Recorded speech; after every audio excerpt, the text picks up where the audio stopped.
خبر شامل کرتے ہیں کمبر سے ہمارے سندھ کے بیورو چیف 12 نیوز منظور وگن کی رپورٹ کے مطابق ڈپٹی کمشنر قمبر شہدادکوٹ سجاد حیدر قادری کی زیر صدارت ڈی سی آفس قمبر میں ایک اہم اجلاس منعقد ہوا، جس میں ضلع میں 9 ستمبر سے 15 ستمبر 2024 تک پولیو کے خاتمے کے مہم کے انتظامات کا جائزہ لیا گیا۔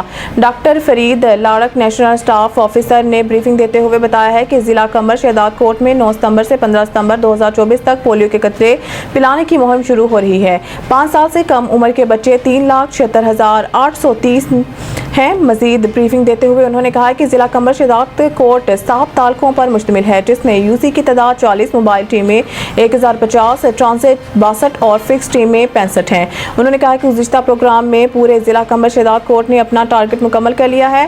تھرڈ پارٹی ایویلیویشن میں صرف ایک یونین کونسل نے اچھی کارکردگی نہیں دکھائی۔ اس موقع پر ڈپٹی کمشنر نے تعلقہ فوکل پرسنز کو ہدایات دیتے ہوئے کہا کہ آئندہ پولیو مہم کو کامیاب بنانے پر بھرپور توجہ دی جائے۔